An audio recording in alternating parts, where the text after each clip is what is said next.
Y vamos a titular El caballero que murió en una cruz. Amén. 1 Corintios 1:18, lo voy a buscar acá más práctico. Hay un misterio sumamente grande, mi querido hermano y amigo que me escucha. Hay un misterio tan pero tan grande que la Biblia en muchas ocasiones nos habla de la cruz. Si usted se va al libro de Corintios, se va a dar cuenta que Pablo menciona la cruz específicamente en el versículo 18 del capítulo 1 de 1 Corintios, diciendo: porque la palabra de cruz es locura a los que se pierden, pero a los que se salvan, esto es, día conmigo, a nosotros, es poder de Dios. Pueden sentarse si tienen su silla, y si no, me acompañan. Quiero leerle otra versión para que nos deje un panorama todavía más claro de este versículo. Dice en traducción al lenguaje actual: hay quienes piensan, el mismo versículo, que hablar de la muerte de Cristo en la cruz es una tontería, pero a los que así piensan no se salvarán, pues viven haciendo el mal. Sin embargo, para los que sí van a salvarse, diga conmigo, nosotros, amén. Nosotros, amén. Está bien seguro usted, ¿verdad? Aleluya. Pero nosotros, miren lo que, pero los que sí van a salvarse, es decir, para nosotros ese mensaje tiene el poder de Dios. Aleluya. Ya se sentaron, ¿verdad? Cuando Jesús comienza su ministerio en esta tierra específicamente, cuando Jesús comienza su ministerio, sigue haciendo lo que Juan el Bautista estaba haciendo. ¿Qué hacía Juan el Bautista? Predicando el Evangelio del Reino. Diga conmigo, el Evangelio del Reino. Jesús sigue haciendo lo mismo que Juan el Bautista. Viene a esta tierra a predicar de las buenas nuevas de salvación, a predicar y a decirle a la humanidad que había una esperanza todavía, que no todo se había perdido, que todavía había una oportunidad, porque resulta que en aquel entonces los que supuestamente conocían mucho le enseñaban a la gente que había que hacer un montón de cosas para poder ser salvo. Pero Jesús vino a decirles: lo único que el hombre necesita es comprender el Evangelio del Reino. ¡Aleluya! ¿Y qué es el Evangelio del Reino? Es un evangelio que no puede ser entendido por el hombre. Eso es algo que viene, por así decirlo, en contra de las convicciones del hombre. ¿Por qué razón? Porque el hombre dice, mi hermano, que si usted me hace mal, yo le voy a hacer y algo peor, ¿sí o no? El hombre dice que si usted me miró mal, yo lo tengo que ver de peor manera y si es posible sacarme un arma y dispararle, ¿sí o no? El hombre dice que si alguien me debe, me paga con rédito, ¿verdad? ¿Sí? El hombre dice que si alguien me hace lo peor, yo tengo que multiplicarle el mal que a mí me ha hecho. Pero el Evangelio del Reino nos enseña algo completamente distinto. El Evangelio del Reino nos enseña que el que es humillado será exaltado. Amén. El Evangelio del Reino nos enseña que no necesariamente el dinero, escucha bien, no, es más, no, el dinero me da la salvación. El Evangelio del Reino me enseña algo sumamente grande e importante que el hombre hoy puede abrazar, y es la gracia. ¿Y qué es la gracia? La gracia es un regalo inmerecido, un regalo que el hombre no merece por sus actos, pero algo que a Dios le plació darnos a nosotros.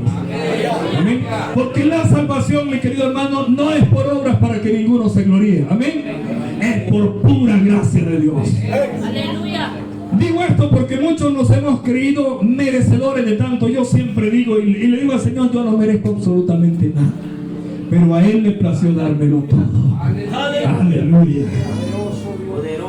Jesús nunca predicó el Evangelio de la cruz, jamás. Y este es un misterio sumamente grande. No solamente con el nacimiento de Jesús, sino más bien con esa cruz que Pablo menciona en ese versículo. Hay un misterio sumamente grande. Y yo quiero enseñarles esto y decirles lo siguiente. Yo creo que ustedes han visto, es más, creo que muchos lo practicaron, muchos de los que están acá. Muchos tienen un crucifijo, ¿cómo le llaman esto? Una cruz, ¿verdad? Incluso algunos ponen las cruz de madera en sus casas, ¿sí o no? ¿Quiénes tenían antes? Sin pena, ¿verdad? Yo sé que muchos no levantaron la mano porque, híjole, si yo tenía. Pero muchos ponen la cruz como un acertijo, como algo que me va a traer suerte, como algo que va a espantar los demonios. Yo quiero comenzar diciendo esto. La cruz por sí sola no puede hacer absolutamente nada. Es más, quiero mencionarles, la cruz es un instrumento que bíblicamente fue un instrumento de maldición. Porque la palabra de Dios dice, maldito el hombre que fuese clavado o colgado en un madero. ¿Y cómo es que Jesús, siendo el Hijo de Dios, cómo es que Jesús, siendo, o Pablo más bien, siguiendo los pasos de Jesucristo, vine a hablarme de una cruz, vine a hablarme de un instrumento de maldición, vine a hablarme de algo que usaban para ejecutar a aquellos que hacían daño, aquellos que mataban, aquellos que hurtaban, aquellos que se prostituían, aquellos que hacían mucho daño a la sociedad? ¿Cómo es que Pablo me viene a hablar en bien de la cruz? Hay algo como que se contradice aparentemente. Pero diga conmigo, los planes de Dios y la mente de Cristo son muy diferentes a lo nuestro. Porque a Dios, si a Dios le place usar lo peor de este mundo para hacer de bendición, así es. Aleluya. Y miren, le doy una muestra. Le voy a dar una muestra. Aquí estoy yo. ¿Quiénes éramos usted y yo? Miren, nos parecemos tanto a la cruz de Jesús que yo ni me atrevo a mencionarle por qué. Como ese fue un instrumento de maldición, así o eso mismo es el hombre en las manos de Satanás. ¿Sí o no? Estamos desenredando un poco esto. La cruz cobra sentido y tiene sentido hasta el momento de Cristo, hasta el momento de la resurrección específicamente. Porque la cruz no tenía sentido para el hombre. La cruz no le daba ninguna solución al hombre y tampoco se la da hoy. Porque no es más importante la cruz en la que murió Jesús que el mismo sacrificio de Jesús. Amén. Porque yo por eso comencé diciendo, no es más importante un local que lo que aquí se vive. No es más importante la ropa que ande alguien que lo que porta por dentro, ¿sí o no? Por eso es que hoy nos encontramos, mi querido hermano, a muchos ladrones, ¿verdad? Vestidos de saco y corbata. Algunos están en el Congreso, me dicen. Pero solo es una broma, ¿verdad? Pero para que usted analice lo que le estoy diciendo, porque juzgamos las cosas por lo que vemos. Juzgamos las cosas por la apariencia, pero Dios mide las cosas de una forma distinta. Amén. Amén. No es más importante la cruz, de ninguna manera, que la persona que murió ahí. Y cuando hablo de la persona, no estoy generalizando diciendo las personas, porque sin duda ahí murieron muchas personas que según la ley merecían morir. Pero también se le perdonó a otros que también merecían morir y hoy están aquí. ¿Qué le estoy diciendo con esto?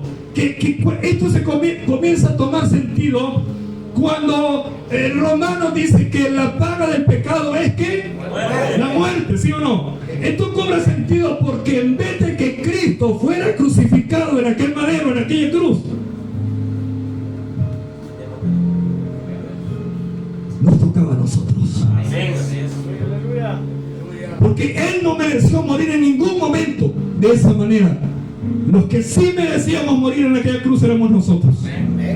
Pero ¿sabe qué? Él vino y dijo, no, yo no voy a permitir que Walter muera en una cruz. Yo no voy a permitir que Walter sea ejecutado. Yo no voy a permitir que Walter se pierda. Es más, yo voy a pagar el precio y voy a morir por él. Y así como voy a morir por él, voy a morir por Gonzalo. Y así como voy a morir por Pedro también, voy a morir por Dimas, voy a morir por todo el hombre. Aleluya, por todos los hombres.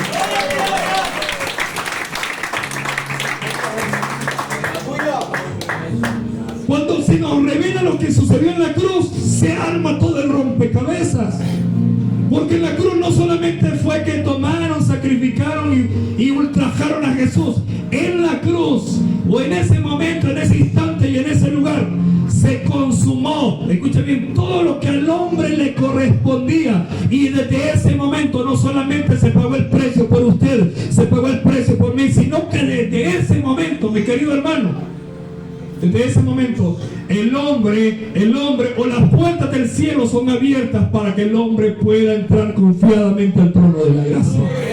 En el momento en el que Jesús está muriendo en aquella cruz, dice la palabra, es una revelación muy fuerte esta, dice la palabra que en el momento en el que Jesús estaba expirando en aquella cruz, el velo del templo se estaba rasgando de arriba hacia abajo. Le está diciendo, ya no solo el sumo sacerdote va a poder escuchar la voz de Dios, porque por medio del sacrificio de Jesús en la cruz, yo, usted y todos los que estamos acá podemos hacer lo mismo que hacía el sacerdote, entrar a la presencia de Dios para encontrar el consuelo que necesitamos.